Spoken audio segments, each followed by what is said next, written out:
Hi friends, ಎಲ್ಲರಿಗೂ ನಮಸ್ಕಾರ. Social workers ಅಡ್ಡ ಯೂಟ್ಯೂಬ್ ಚಾನಲ್ಗೆ ಸ್ವಾಗತ. ಫ್ರೆಂಡ್ಸ್, ನನಗೆ ಆರೋಗ್ಯದಲ್ಲಿ ಒಂದು ಸ್ವಲ್ಪ ಏರುಪೇರು ಆಗಿರೋದ್ರಿಂದ ನಾನು 3-4 ದಿನದಿಂದ ನಾನು ಕ್ಲಾಸ್ ಅನ್ನ ಮಾಡಿಲ್ಲ. ಈಗ ಇವತ್ತಿಂದ ಮತ್ತೆ ದಿನಾಲು ರಾತ್ರಿ 8 ಗಂಟೆಗೆ ದಿನನಿತ್ಯ ನಾವು ತರಗತಿಗಳನ್ನ ಮಾಡೋಣ.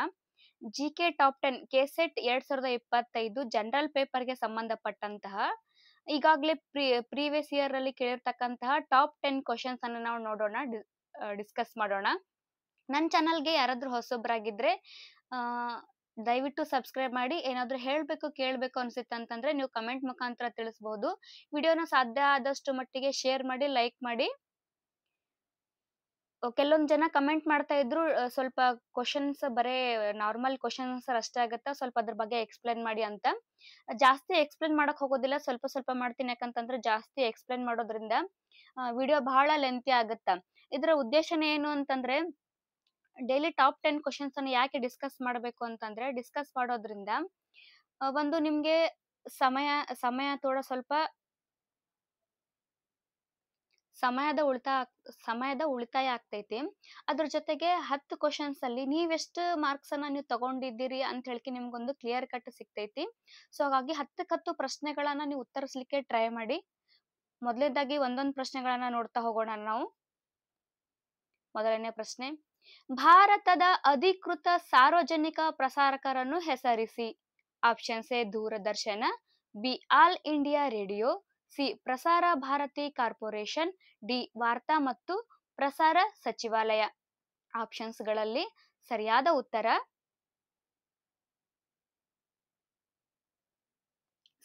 ಉತ್ತರ option C, Prasar Bharati corporation. ಭಾರತದ ಅಧಿಕೃತ ಸಾರ್ವಜನಿಕ ಪ್ರಸಾರಕ ಯಾವುದು ಅಂತಂದ್ರೆ ಅದು ಪ್ರಸಾರ ಭಾರತಿ.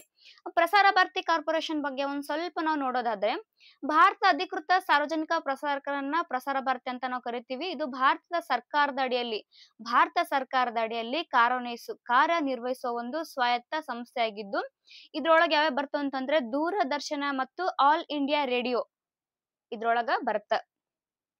ನೆಕ್ಸ್ಟ್ ಪ್ರಶ್ನೆ,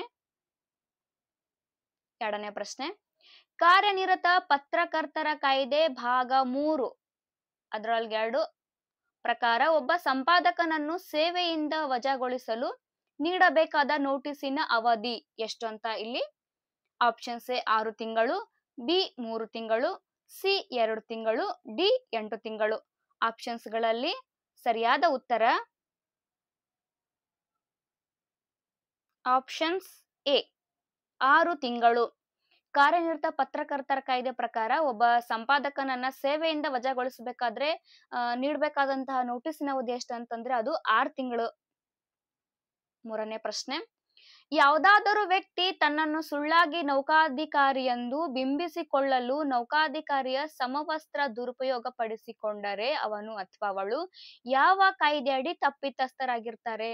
ಆಪ್ಷನ್ಸ್ ಎ ಪೊಲೀಸ್ ಕಾಯ್ದೆ 1922, ಬಿ ಅಧಿಕೃತ ರಹಸ್ಯ ಕಾಯ್ದೆ 1922, ಸಿ ನಾಗರಿಕ ಹಕ್ಕುಗಳ ರಕ್ಷಣಾ ಕಾಯ್ದೆ 1955, ಡಿ ಅನಧಿಕೃತ ಚಟುವಟಿಕೆ ತಡೆ ಕಾಯ್ದೆ 1967. ಆಪ್ಷನ್ಸ್ ಗಳಲ್ಲಿ ಸರಿಯಾದ ಉತ್ತರವನ್ನು ನೋಡೋಣ. ಸರಿಯಾದ ಉತ್ತರ ಆಪ್ಷನ್ಸ್ ಬಿ ಅಧಿಕೃತ ರಹಸ್ಯ ಕಾಯ್ದೆ 1922. ಫ್ರೆಂಡ್ಸ್, ಇದು ಏನ್ ಹೇಳುತ್ತಾ ಈ ಕಾಯ್ದೆ ಅಂತಂದ್ರೆ, ಯಾವುದಾದರೂ ವ್ಯಕ್ತಿ ತನ್ನನ್ನು ಸುಳ್ಳಾಗಿ ನೌಕಾಧಿಕಾರಿ ಎಂದು ಬಿಂಬಿಸಿಕೊಳ್ಳಲು ನೌಕಾಧಿಕಾರಿಯ ಸಮವಸ್ತ್ರ ದುರುಪಯೋಗ ಪಡಿಸಿಕೊಂಡ್ರೆ, ಇದು ನೌಕಾಧಿಕಾರಿನೇ ಆಗಿರ್ಬಹುದು ಅಥವಾ ಇನ್ಯಾವುದೋ ಸರ್ಕಾರಿ ಅಧಿಕಾರಿಯ ಸಮವಸ್ತ್ರ ಅಂತಂದ್ರೆ ಇವತ್ತು ಡಾಕ್ಟರ್ ಆಗಿರ್ಬೋದು, ಪೊಲೀಸ್ ಆಗಿರಬಹುದು, ಲಾಯರ್ ಆಗಿರ್ಬೋದು, ಹೀಗೆ ಸರ್ಕಾರದ ಅಧಿಕಾರಿಯ ಸಮವಸ್ತ್ರವನ್ನ ದುರುಪಯೋಗ ಪಡಿಸಿಕೊಂಡ್ರೆ ಅವ್ರ ವಿರುದ್ಧ ಯಾವ ಕಾಯ್ದೆ ಅಡಿ ಅವರನ್ನ ತಪ್ಪಿಸ್ತಾರೆ ಅಂತ ಹೇಳಕ್ಕೆ ಶಿಕ್ಷೆ ನೀಡಬಹುದು ಅಂತ ಹೇಳಕ್ಕೆ ಇದು ಪ್ರಶ್ನೆ. ಇದಕ್ಕೆ ಸರಿಯಾದ ಉತ್ತರ ಅಧಿಕೃತ ರಹಸ್ಯ ಕಾಯ್ದೆ 1923 ಆಗತ್ತ. ಇದು ಏನಂತಂದ್ರೆ ಇದು ನಮ್ಮ ದೇಶದ ಇದರಲ್ಲಿ ಮತ್ತೆ ಇನ್ನೊಂದೇನ್ ಆಡ್ ಮಾಡ್ತಾರೆ ಅಂತಂದ್ರೆ, ನಮ್ಮ ದೇಶಕ್ಕೆ ಸಂಬಂಧಪಟ್ಟಂತಹ ಅಧಿಕೃತ ದಾಖಲಾತಿಗಳು, ಅಧಿಕೃತ ಕೆಲವೊಂದು ವಿಷಯಗಳನ್ನ ಬೇರೆ ದೇಶಕ್ಕೆ ರವಾನೆ ಮಾಡುವುದು ಇದನ್ನು ಕೂಡ ಒಳಗೊಂಡಿರ್ತೈತಿ.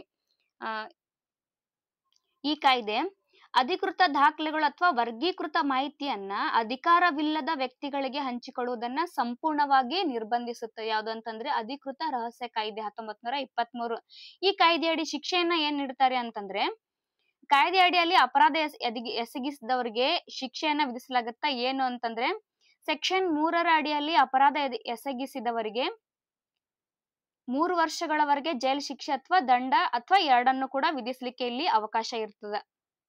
ಈ ಕಾಯ್ದೆ ಬಗ್ಗೆ ಒಂದ್ ಸ್ವಲ್ಪ ನೋಡೋದಾದ್ರೆ ಇದನ್ನ ನಾವು ಸಾರ್ವಜನಿಕ ಹಿತಾಸಕ್ತಿ ಅರ್ಜಿ ಒಳಗ್ ಮುಖಾಂತರನು ಕೂಡ ನಾವು ಇದಕ್ಕೆ ಪರಿಹಾರವನ್ನ ಕಂಡುಕೊಳ್ಬಹುದು.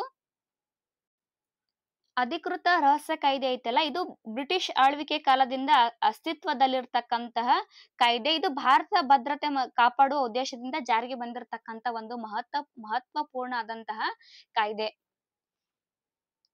ನೆಕ್ಸ್ಟ್ ಪ್ರಶ್ನೆ ನೋಡೋಣ ನಾವು. 4ನೇ ಪ್ರಶ್ನೆ, ಭಾರತೀಯ ಪತ್ರಿಕಾ ಮಂಡಳಿಯಲ್ಲಿರುವುದು ಆಪ್ಷನ್ಸ್ ಎ ಅಧ್ಯಕ್ಷರು ಮತ್ತು 27 ಜನ ಇತರ ಸದಸ್ಯರು, ಬಿ ಅಧ್ಯಕ್ಷರ ಹೊರತಾಗಿ 28 ಜನ ಸದಸ್ಯರು, ಸಿ ಅಧ್ಯಕ್ಷರು ಮತ್ತು 29 ಜನ ಇತರ ಸದಸ್ಯರು, ಡಿ ಅಧ್ಯಕ್ಷರು ಮತ್ತು 28 ಜನ ಇತರ ಸದಸ್ಯರು. ಆಪ್ಷನ್ಸ್ಗಳಲ್ಲಿ ಸರಿಯಾದ ಉತ್ತರ ಯಾವ್ದಂತಂದ್ರೆ ಆಪ್ಷನ್ ಡಿ, ಒಬ್ಬ ಅಧ್ಯಕ್ಷರು ಇರ್ತಾರೆ, 28 ಜನ ಇತರ ಸದಸ್ಯರು ಇರ್ತಾರೆ. ಭಾರತೀಯ ಪತ್ರಿಕಾ ಮಂಡಳಿ ಎಷ್ಟು ಜನ ಇರ್ತಾರೆ ಅಂತಂದ್ರೆ ಒಬ್ರು ಅಧ್ಯಕ್ಷರು, 28 ಜನ ಇತರ ಸದಸ್ಯರು.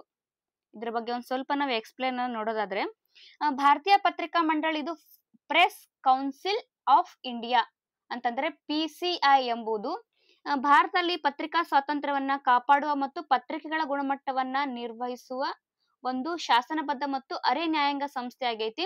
ಇದು 1908ರ ಪತ್ರಿಕಾ ಮಂಡಳಿ ಕಾಯ್ದೆ ಅಡಿಯಲ್ಲಿ 1979ರಲ್ಲಿ ಮರುಸ್ಥಾಪಿತವಾಯಿತು ಮತ್ತು ಇದರ ಮುಖ್ಯಸ್ಥರಾಗಿ ನಿವೃತ್ತ ಸುಪ್ರೀಂ ಕೋರ್ಟ್ ನ್ಯಾಯಾಧೀಶರು ಇರ್ತಾರೆ.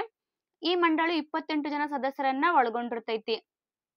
ಅಂತಂದ್ರೆ ಇಲ್ಲಿ ಅಧ್ಯಕ್ಷರಾಗಿರ್ತಾರೆ ಅಂತಂದ್ರೆ ಸುಪ್ರೀಂ ಕೋರ್ಟ್ ನ ನಿವೃತ್ತ ನ್ಯಾಯಾಧೀಶರಾಗಿರ್ತಾರೆ. 28 ಜನ ಇತರೆ ಸದಸ್ಯರು ಯಾರು ಇರ್ತಾರೆ ಅಂತಂದ್ರೆ 20 ಜನ ಮಾಧ್ಯಮ ಸದಸ್ಯರು, 5 ಜನ ಸಂಸತ್ತಿನ ಸದಸ್ಯರು ಮತ್ತು ಸಾಹಿತ್ಯ ವಿಶ್ವವಿದ್ಯಾಲಯ ಮತ್ತು ಬಾರ್ ಕೌನ್ಸಿಲ್ ಪ್ರತಿನಿಧಿಗಳು ಕೂಡ ಇದರಲ್ಲಿ ಸೇರಿರ್ತಾರೆ.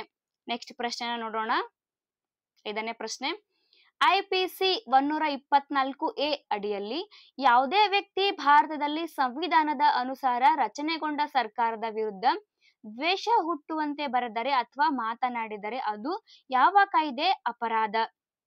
ಆಪ್ಷನ್ಸ್ ಎ ವಾಕ್ ಮತ್ತು ಅಭಿವ್ಯಕ್ತಿ ಸ್ವಾತಂತ್ರ್ಯ, ಬಿ ಶಾಸನಸಭಾ ನಿಂದನೆ, ಸಿ ದೇಶದ್ರೋಹ, ಡಿ ಮಾನಹಾನಿ. ಆಪ್ಷನ್ಸ್ಗಳಲ್ಲಿ ಸರಿಯಾದ ಉತ್ತರ ನಾವು ನೋಡೋದಾದ್ರೆ ಸರಿಯಾದ ಉತ್ತರ ಯಾವುದು ಅಂತಂದ್ರೆ ಅದು C ದೇಶದ್ರೋಹ.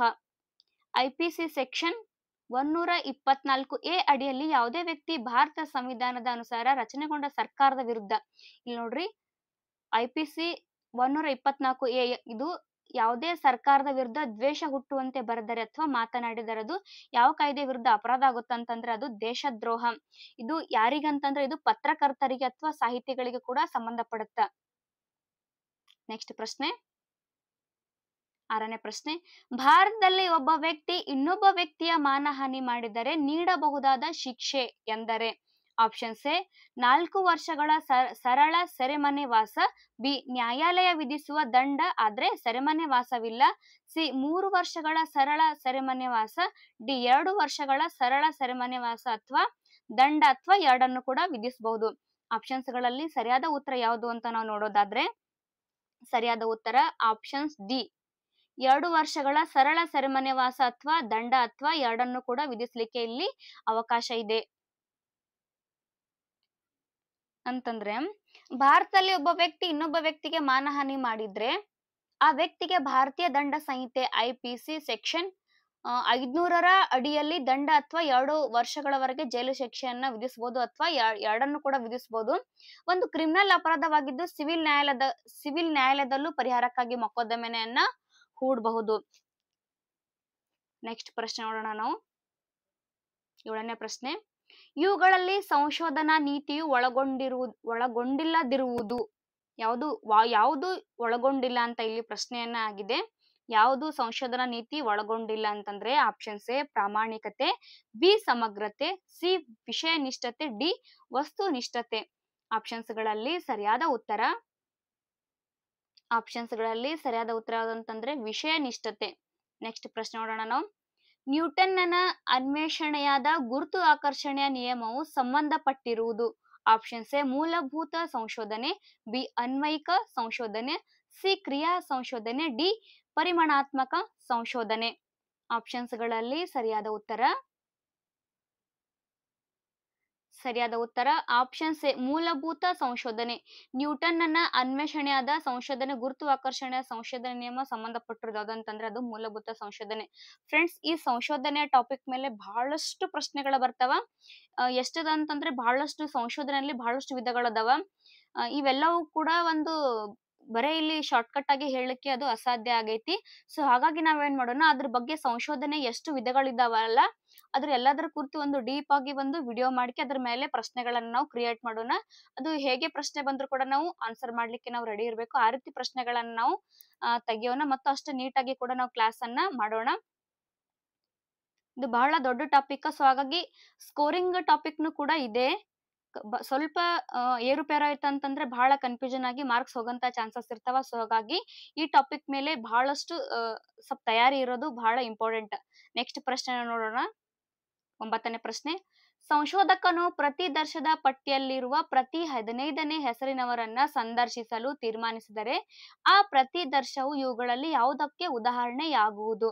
Options A ವರ್ಗಿಕ ಪ್ರತಿದರ್ಶ, B ಕ್ರಮಬದ್ಧ ಪ್ರತಿದರ್ಶ, C ಉದ್ದೇಶಿತ ಪ್ರತಿದರ್ಶ, ಡಿ ಅನುಕ್ರಮ ಪ್ರತಿದರ್ಶ. ಆಪ್ಷನ್ಸ್ ಗಳಲ್ಲಿ ಸರಿಯಾದ ಉತ್ತರ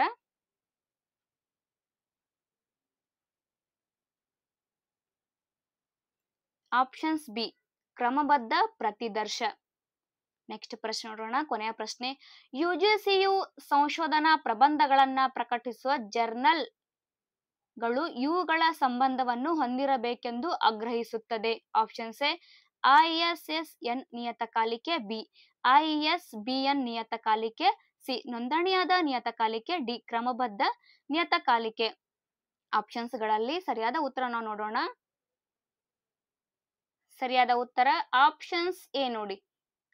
ISSN ನಿಯತಕಾಲಿಕೆ ಅಂತಂದ್ರೆ ಇಂಟರ್ನ್ಯಾಷನಲ್ ಸ್ಟ್ಯಾಂಡರ್ಡ್ ಸೀರಿಯಲ್ ನಂಬರ್ ಅಂತಂದ್ರೆ ಅಂತಾರಾಷ್ಟ್ರೀಯ ಗುಣಮಟ್ಟದ ಸರಣಿ ಸಂಖ್ಯೆ. ಇದು ಐತಲ್ಲ ಅಂದ್ರೆ ISSN ನಿಯತಕಾಲಿಕೆ ಅಂತಂದ್ರೆ ಅಂತಾರಾಷ್ಟ್ರೀಯ ಗುಣಮಟ್ಟದ ಸರಣಿ ಸಂಖ್ಯೆ ಹೊಂದಿರುವ ನಿಯತಕಾಲಿಕೆ. ಇದು ಒಂದು 8 ಅಂಕಿಯ ವಿಶಿಷ್ಟ ಸಂಕೇತವಾಗಿದ್ದು ಮುದ್ರಿತ ಮತ್ತು ಎಲೆಕ್ಟ್ರಾನಿಕ್ ಮಾಧ್ಯಮದಲ್ಲಿನ ಎಲ್ಲಾ ಮುಂದುವರಿದ ಸರಣಿ ಪ್ರಕಟಣೆಗಳನ್ನ ಪ್ರಕಟಿಸುವುದಾಗಿರ್ತೈತಿ. ಅಂತಂದ್ರೆ ಪತ್ರಿಕೆಗಳು, ನಿಯತಕಾಲಿಕೆಗಳು, ಸರಣಿ ಪುಸ್ತಕಗಳು ಇತ್ಯಾದಿಗಳನ್ನ ಗುರುತಿಸಲಿಕ್ಕೆ ಈ ನಿಯತಕಾಲಿಕೆಯನ್ನ ಬಳಸಲಾಗುತ್ತದೆ. ಫ್ರೆಂಡ್ಸ್, ಇಲ್ಲಿಗೆ 10 ಪ್ರಶ್ನೆಗಳನ್ನ ನಾವು ಇವತ್ತು ನೋಡಿದೆ. ಮತ್ತೆ ನಾಳಿನ ತರಗತಿಯಲ್ಲಿ ರಾತ್ರಿ 8 ಗಂಟೆಗೆ ಮತ್ತೆ 10 ಪ್ರಶ್ನೆಗಳನ್ನ ನಾವು ಚರ್ಚೆ ಮಾಡೋಣ. ನಿಮ್ಗೆ ಏನಾದ್ರೂ ಹೇಳ್ಬೇಕು ಕೇಳ್ಬೇಕು ಅನ್ಸುತ್ತಂತಂದ್ರೆ ಕಮೆಂಟ್ ಮುಖಾಂತರ ತಿಳಿಸಿ. ಯಾವ್ದಾದ್ರು ಟಾಪಿಕ್ ಮೇಲೆ ಕ್ಲಾಸ್ ಮಾಡೋಣ ಅಂತಂದ್ರೆ ಅದು ಬಹುಮತ ಇದ್ರಷ್ಟೇ ನಾನು ಆ ಟಾಪಿಕ್ ಮೇಲೆ ನಾನು ತರಗತಿಗಳನ್ನ ಮಾಡ್ತೇನೆ. ನನ್ನ ಚಾನಲ್ಗೆ ಯಾರಾದ್ರೂ ಹೊಸಬರಾಗಿದ್ರೆ ದಯವಿಟ್ಟು ಸಬ್ಸ್ಕ್ರೈಬ್ ಮಾಡಿ. ಈ ವಿಡಿಯೋವನ್ನ ನಿಮ್ ಫ್ರೆಂಡ್ಸ್ ಗಳಿಗೆ ಶೇರ್ ಮಾಡಿ, ಲೈಕ್ ಮಾಡಿ. ಓಕೆ ಫ್ರೆಂಡ್ಸ್, ಧನ್ಯವಾದಗಳು. ಶುಭರಾತ್ರಿ. ಮತ್ತೆ ಮುಂದಿನ ತರಗತಿಯಲ್ಲಿ ಭೇಟಿಯಾಗೋಣ. ಧನ್ಯವಾದಗಳು.